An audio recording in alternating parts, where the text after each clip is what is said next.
Bonjour à tous les amis. Alors aujourd'hui, ça va être une grosse vidéo, je pense. On va parler bien sûr du parcours du Giro 2025, plus les grands favoris de ce Giro pour qui va gagner ce Giro, qui finira sur le podium de ce Giro, qui pourra être le meilleur sprinter, le meilleur grimpeur. On est là, on va bien sûr parler de pas mal de choses et après à la fin de la vidéo, vous aurez mon pronostic du top 5. Le top 5, alors bien sûr, oui, le top 5, comme vous pouvez le voir, hein, il peut avoir des chutes dans ces 3 semaines et s'il y a des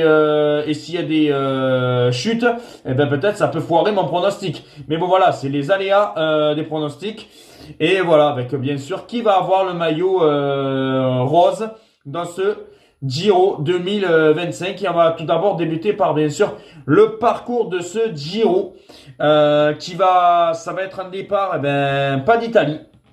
Il ne part pas d'Italie ce Giro et ça va être un départ de l'Albanie. Première fois que l'Albanie dans la capitale c'est Tirana. Voilà, avec une première étape normalement assez plate et qui peut être très intéressant pour un sprinter d'avoir ce premier maillot rose. Mais voilà, l'Albanie qui est pour la première fois de son histoire qui fait un départ d'un grand tour. Après, bon, il y a 3 jours en Albanie. C'est pour ça que le Giro commence un vendredi et non un samedi cette année. Et voilà, première étape, bon, classique, hein, ça va être une étape pour des sprinters.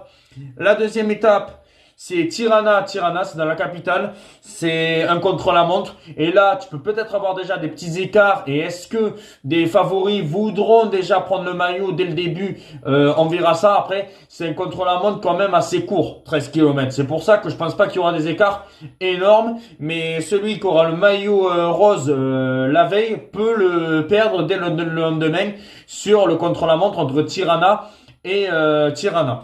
Après, la dernière étape, c'est entre Vlora et Vlora. Encore une étape un petit peu vallonnée, mais peut-être pour baroudeur, peut-être pour sprinter.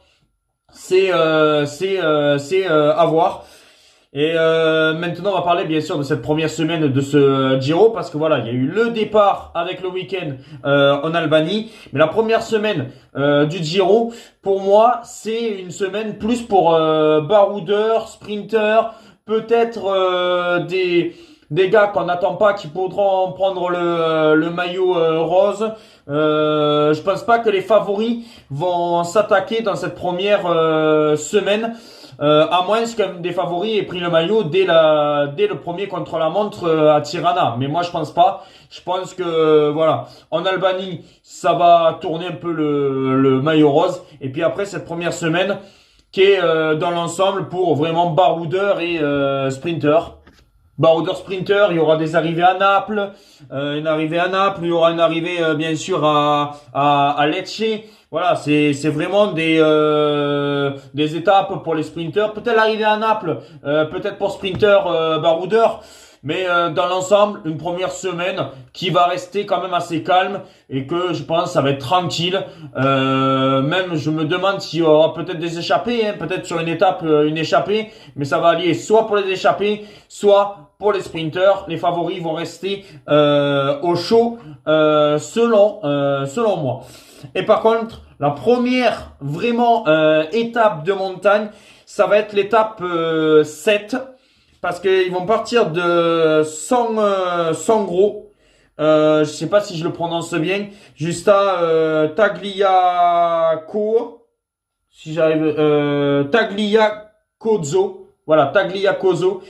Excusez-moi. Où ça va être la première étape de montagne où il y aura un dénivelé de 3500 mètres. Et c'est là où pour moi, je pense que les favoris vont essayer de mettre un petit peu d'urine. Et c'est là où on va voir dès cette première étape, lors de la 7e étape, où les favoris vont peut-être essayer de se montrer, de faire pourtant des écarts Après, je pense pas que c'est là où ça va vraiment faire des écarts énormes et qu'il y aura un énorme écart au classement général. Mais c'est là où on va voir vraiment les favoris pour le podium ou les favoris pour même gagner ce fameux Giro. Voilà, parce que je pense que les autres étapes de montagne seront encore plus intéressants à suivre. Mais cette septième étape, déjà entre Sangro jusqu'à Taglia Cozzo, voilà, Taglia Cozzo, voilà, belle étape de montagne, mais je pense que ça va pas faire des écarts énormes pour ce Giro. Après, il y a l'étape 9 entre Cubio et Sienne avec les chemins blancs de terre. Et là, attention à des coureurs qui sont pas habitués à être dans des chemins de terre. Et ça dépend parce que s'il fait super beau, bon, il y aura pas de dégâts. Mais si il pleut, s'il fait mauvais, là, ça peut faire des dégâts. Tu peux avoir des chutes et tu peux même avoir des leaders qui peuvent perdre déjà ce Giro. On sait que des Roglic ou même d'autres coureurs peut vraiment avoir des difficultés sur ce genre de parcours parce que voilà, on peut perdre un Giro sur ces chemins blancs. On sait très bien qu'il y a des gars comme peut-être Van Aert, Pitcock qui font ce Giro sont un peu mieux sur ces chemins de terre que des Roglic, que des d'autres coureurs qui serait un petit peu moins bon dans ce genre d'étape là, cette neuvième étape.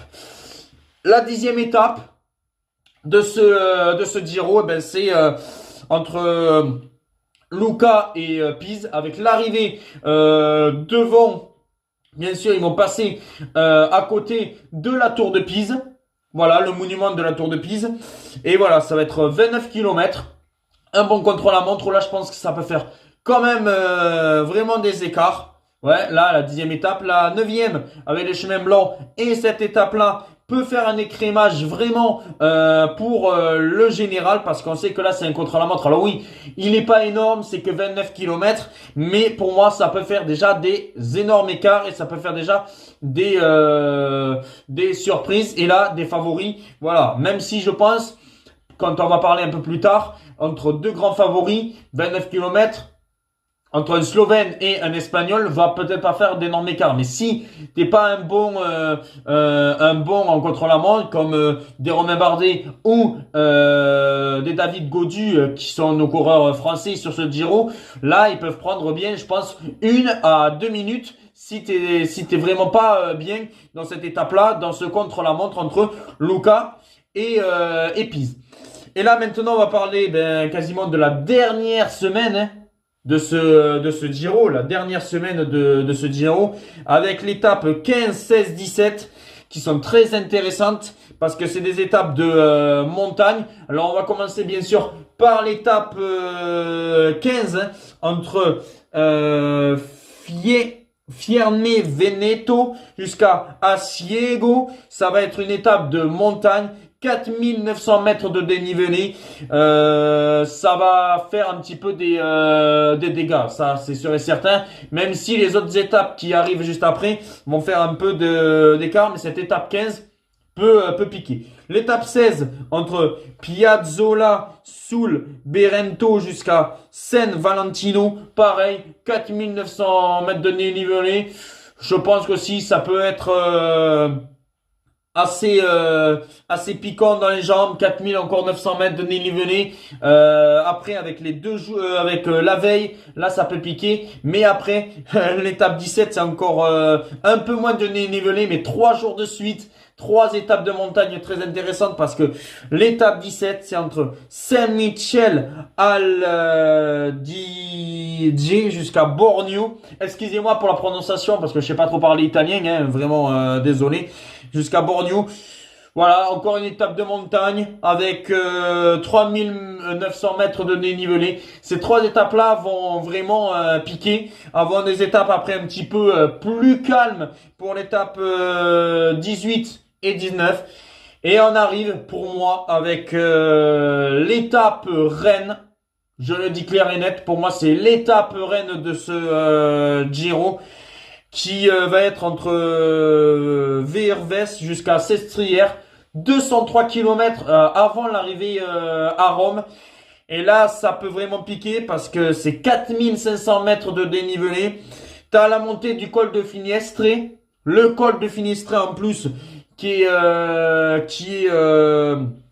à des pourcentages entre 7 et 10%. Le col du Finestre en plus, il y a 3 ou 5 kilomètres de terre. Alors voilà, tu montes un col, alors quand c'est avec du goudron, déjà c'est dur. Alors là, avec de la terre, c'est quand même assez costaud. Et on sait que ces dernières années, le Finestré a fait très très mal, souvent qu'il y avait eu cette étape-là. On sait qu'une année, Contador, qui avait quasiment 5 minutes d'avance, avait perdu du temps sur cette montée-là lors des dernières étapes. Et Aru avait failli renverser le Giro. Il y a une année où Simon Yates avait le maillot rose et avait perdu plus de 9 à 10 minutes dans une étape comme ça, où Christopher Froome avait renversé le Giro et avait gagné, si je dis pas de bêtises, c'était en 2018. Voilà, elle fait énormément de dégâts cette étape-là, quand il y a souvent le Finestré qui est lié vraiment dans ce Giro. Alors je pense que vraiment ça va être fantastique cette étape-là. Et s'il y a très peu d'écart entre les favoris pour la victoire, pour le Giro, pour le podium, pour même le top 10, pour le maillot à pois, je pense qu'elle peut être exceptionnelle cette étape. En plus, c'est long parce que plus de 200 km à la veille bien sûr du final du Giro à Rome, ça peut vraiment piquer cette étape et je pense que ça peut faire vraiment des étincelles. Après, c'est sûr que si le premier a déjà presque 8 minutes d'avance comme l'an dernier avec Pogacar, ça a aucun intérêt. Voilà, hein, on sait que s'il y a des écarts vraiment figés et que tu peux pas renverser pour un podium, tu peux pas renverser le Giro pour la gagne. Voilà, peut-être que là, ça va être fini. Mais si tu as très peu d'écart, mettons, si tu que 1 ou 2 minutes d'écart, je pense qu'elle peut être fantastique, cette étape, avec le col de Finestré. Et c'est sûr que cette étape-là, j'essaierai pas de la manquer, même si ça va être compliqué pour moi. Mais bon, si je peux l'avoir, je vais essayer de l'avoir. Si je peux pas l'avoir, ben tant pis. Mais c'est sûr qu'elle va être énormissime cette étape-là à l'arrivée à Sestriere. Parce qu'après, bien sûr, hein, après le col du Finestré, t'as l'arrivée à Sestriere. La Sestriere, c'est quand même aussi un col assez costaud. Voilà pour le parcours du Giro. Voilà, qui est pour l'instant très intéressant. Maintenant qu'on a fait le parcours du Giro, que j'ai dit un petit peu ce qui allait se passer et bien sûr les étapes les plus intéressantes, on va parler maintenant bien sûr des favoris. Alors on va commencer tout d'abord par les favoris au maillot de meilleur sprinter. Alors bon, pour moi, les favoris pour ce maillot de sprinter, pour la ramener à Rome, oui, bien sûr, ils passeront aussi au Vatican. Quand ils feront le tour de Rome avec l'arrivée lors de la dernière étape, ils passeront au Vatican pour rendre hommage au pape François.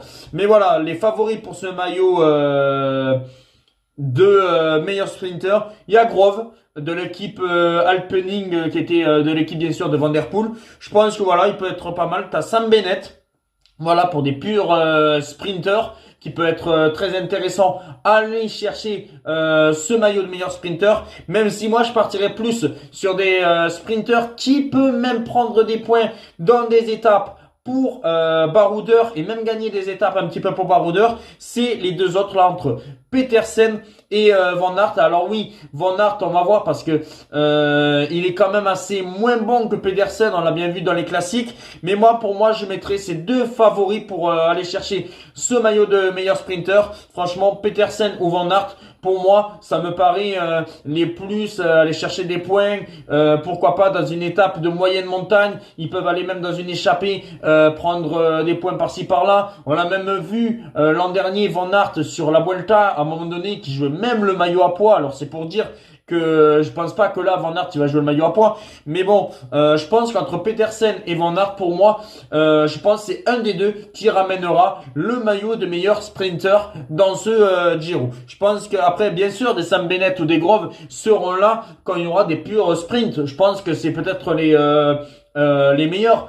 Mais voilà, je pense que franchement, moi, ça se jouera entre Petersen et Van Aert pour aller chercher ce maillot de meilleur sprinter. Maintenant, on va passer au maillot à poids. Le maillot à poids, mes favoris. Alors, il y a Gevine. Pour moi, il y a Gevine de l'équipe UAE. Voilà, qui va être un lieutenant pour bien sûr les favoris que je vais vous dire. Voilà, je pense que là, il va être là pour jouer les victoires d'étape. Après, aider peut-être aussi son leader. Mais s'il peut aller chercher un maillot, je pense que Gevin, il va pas s'en priver. Et pourquoi pas aller chercher ce maillot Azzurro de meilleur grimpeur. Après, il y a Romain Bardet. Parce que pour moi, je pense que voilà, Romain Bardet, il fait le Giro, mais est-ce qu'il va vouloir faire un général? Je pense qu'il va vouloir jouer sans pression. Il va vouloir jouer pour les victoires d'étape. Et s'il peut quand même ramener un maillot pour son dernier grand tour, parce qu'on sait qu'il va arrêter après au Critérium du Dauphiné, pour moi, je pense que Romain Bardet, pour moi, peut aller chercher ce maillot à poids. Voilà, si même il finit 30e du Giro, mais qu'il ramène le maillot à poids, je serai content pour lui. Voilà, il aura ramené un maillot sur ce Giro 2025. Il y a Pidcock. Alors Pidcock, pour moi, est-ce qu'il peut faire un top 10? Je sais pas, hein, dans ce Giro. Je me dis peut-être qu'il peut faire un top 10, mais pour moi, Pidcock, il peut vraiment jouer les victoires d'étape. Il peut jouer des victoires d'étape sur les chemins blancs, comme je l'ai dit, à l'arrivée bien sûr à Sienne. Il peut viser aussi des victoires d'étape dans des étapes de montagne. C'est pour ça que pour moi, je pense qu'il peut vraiment viser un maillot à poids, Pidcock. Après, ça dépend. S'il veut viser un top 10, mais pour moi, pour Pidcock, j'aimerais qu'il dynamite la course, qu'il nous fasse régaler dans des étapes comme les chemins blancs, comme je le dis. Pour moi, je pense que j'aimerais mieux que Pidcock joue les victoires d'étape et ce maillot bleu de meilleur grimpeur que jouer un général pour finir entre la 8e et la 15e place. Voilà, après c'est que mon avis, après on verra bien, mais moi je pense que Pidcock. Quintana, alors Quintana il revient, on sait bien que Quintana jouera pas du tout le général sur ce Giro, hein. On sait très bien que pour moi Quintana, je sais même pas à quelle place il va finir sur ce Giro, mais voilà, il va vouloir des victoires d'étape, et si on ne sait jamais, je l'ai mis là peut-être pour aller chercher un maillot à poids. Mais franchement, voilà, c'est plus le grand Quintana de l'époque quand il avait gagné un Giro, quand il avait été sur le podium d'un Tour de France. Voilà, pour moi, je pense que Quintana, bon voilà, le général, on va oublier. Et s'il peut aller chercher un maillot distinctif et pourquoi pas un maillot à poids, ça serait quand même exceptionnel pour lui. Il y a Ciccone. Alors Ciccone, c'est comme un peu Pidcock. Est-ce qu'il va vouloir faire le général? Mais on l'a bien vu que s'il joue pas le général ou s'il est déjà très loin en général, ça peut être vraiment le candidat et le favori numéro 1 à ce maillot à poids. Franchement, on a vu les autres années, je sais plus en quelle année, où Ciccone avait été assez loin au général et avait joué le maillot à poids et avait marqué plus de 200 points pour le maillot à poids. C'est pour ça que moi, c'est clair et net, je pense que pour moi, Ciccone peut vraiment clairement jouer ce maillot à poids à 100% et être le numéro 1 dans ce maillot à poids. Et puis après, j'ai mis Stoer parce que Stoer a fait un bon tour des Alpes. Mais après, c'est à voir s'il va être constant, s'il va pouvoir vouloir aussi jouer le général. Voilà, je l'ai mis. Mais pour moi, voilà, je sais pas si Stoer pourra aller chercher un maillot à poids. Maintenant, on va passer à ceux que je vois potentiellement jouer le podium entre la 3e et la 10e place. Eh ben, on va partir, bien sûr, ouais, comme je l'ai dit. Là, les cyclistes que je vais dire à quelle place ils peuvent finir. Tiberi, pour moi, Tiberi, je le vois entre la 3e et la 5e place. Clairement, je pense que cet Italien, l'an dernier, si je dis pas de bêtises, avait été dans le top 5 du Giro. Il est chez Bahreïn. Je pense clairement qu'il peut viser un podium sur ce Giro. Ou s'il n'est pas sur le podium, pour moi, il sera dans le top 5 de ce Giro. Clairement. Après, peut-être son défaut, c'est le contre-la-montre. Mais pour moi, je pense qu'avec les deux grands favoris, Ayuso et Roglic, ça peut être l'un des meilleurs grimpeurs de ce Giro. Il y a Bernal qui peut peut-être aller chercher un podium. J'ai de l'affection pour ce coureur, pour ce cycliste. Voilà, parce qu'il a gagné le Tour de France 2019. Il a eu une grave chute. Il revient bien. Pour moi, Bernal, je le mets entre la 5e et la 10e place. Je pense clairement que Bernal peut jouer un super coup dans ce Giro. Et je le mettrai vraiment entre la 5e et la 10e place. Il y a Carapaz. Alors Carapaz, c'est... je ne saurais pas trop quoi dire. Parce que Carapaz, il peut être exceptionnel. Il peut même viser un podium. Mais il peut totalement s'effondrer et finir 25e d'un Giro. On l'a bien vu au Tour de France. Bon début Tour de France l'an dernier. Petite parenthèse, hein. Voilà. Et puis, à un moment donné, même maillot jaune. Et puis après, il s'est totalement effondré. Après, bon, il a quand même gagné le maillot à poids. Mais voilà, pour moi, Carapaz, voilà, c'est... Je vais le mettre quand même entre la 5e et la 10e place. Parce qu'à chaque fois qu'il a fait un Giro, il était souvent même dans le top 5. Mais il peut avoir des coups de moins bien. Alors, je ne serais pas étonné que même Carapaz ne soit même pas dans le top 10. Mais on va le mettre entre la 5e et la 10e place. Il y a David Gaudu. Alors, David Gaudu, oui. Après, bon, pour moi, David Gaudu, il me déçoit tellement que s'il fait entre la 7e et la 15e place, je serai content. Franchement, je ne vois pas Gaudu aller chercher un podium, voire même un top 5. Franchement, je serais assez surpris. S'il fait un podium, alors vraiment un chapeau. S'il fait même un top 5, ça serait vraiment exceptionnel. Mais pour moi, je vois entre la 7e et la 15e place pour David Gaudu. Voilà, 7e et 15e. Michael Landa, pour moi, Michael Landa peut vraiment prétendre à cette 5e place, même si, voilà, pour moi, Landa, ça peut être entre la 5e et la 10e place. Après, c'est à voir parce que quand on voit les coureurs qu'il y a, comme je l'ai dit, hein, les Tiberi, les Bernal, je sais pas s'il peut vraiment viser plus haut. Le podium sera très difficile pour Landa, même s'il a déjà fait un podium et sur un Giro. Mais pour moi, voilà, Michael Landa, ça serait entre la 5e et la 10e place. Simon Yates, voilà, qui est chez Jumbo-Visma. Ouais, pour moi, Simon Yates, ça va être entre la 6e et la 12e place, je pense. Je pense qu'il va avoir un peu de mal. On sait très bien que le Giro, c'était lui qui s'était totalement effondré en 2018 lors du fameux, quand il y avait le col de Finestré. C'est pour ça que moi, Simon Yates, je le sens pas sur ce Giro. S'il fait un top 10, ça sera très bien, mais voilà, ça sera entre 6 et 10, 6 et 12 pour moi, pour Simon Yates. Adam Yates, pour moi, franchement, je peux vraiment penser qu'il peut faire vraiment entre la 3e et la 5e. S'il donne tout pour Ayuso, je pense qu'il peut vraiment se mettre en coéquipier de luxe. Et s'il n'est pas largué au classement lors des dernières étapes, il peut clairement viser un top 5 et voire même un podium comme il avait pu faire. Bon, malgré, je sais plus quelle année, si c'était en 2023 où Pogacar avait fini deuxième ou 2024, je sais plus. Où Adam Yates avait été troisième et Pogacar avait été deuxième et c'était Vingegaard qui avait gagné. Je pense que là, Adam Yates peut être vraiment un lieutenant pour Ayuso et c'est pour ça que moi je le mettrais clairement entre 3 et 5 pour Adam Yates. Et après, il y a Guy, le Canadien. Pour moi, je pense qu'il peut faire entre 5 et 10. Franchement, il peut faire 5 et 10. Il a fait des bonnes places sur les derniers Tours de France. Voilà, il fait à chaque fois des top 10. Après, il n'a jamais passé le cap d'un top 5. Ou peut-être que vous pourrez me le dire dans les commentaires. Mais moi, je sais très bien que je ne l'ai pas vu finir à chaque fois dans un top 5 d'un grand tour. Mais là, clairement, pense que Guy peut aller chercher une 5e ou un top 10 assez facilement. Et maintenant, on va parler des grands favoris. Pour moi, ceux qui sont les favoris ultimes de ce Giro, comme vous avez pu le voir là tout à l'heure sur la photo, c'est Roglic contre Ayuso. Pour moi, c'est les deux qui vont se battre clair et net pour ce Giro. Alors j'espère que pour Roglic, il n'y aura pas une chute. Je croise les doigts.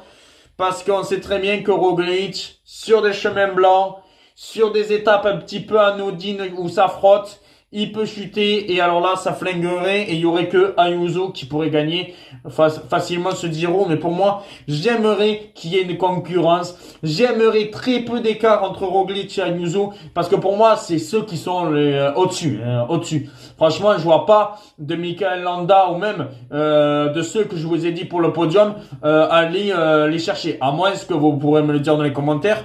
Mais franchement, Roglic et Ayuso, pour moi, sont les seuls à pouvoir gagner ce Giro 2025.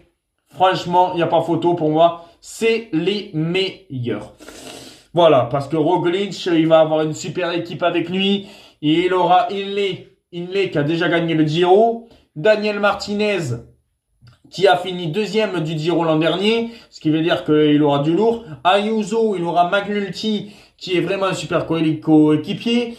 Il aura Jevaille, qui est un super aussi coéquipier pour Ayuso en montagne. Il aura Adam Yates, qui est un super aussi coéquipier. Adam Yates, comme je l'ai dit, qui peut même aussi peut-être gagner le Giro, mais bon, c'est vraiment le remplaçant de luxe. Si Ayuso chute et abandonne, peut-être que ça sera Adam Yates qui sera à la course pour aller chercher ce Giro. Mais franchement, voilà, c'est pour moi Roglic et Ayuso ont les équipes les plus stylées, les plus voilà, les plus fortes de ce Giro en général.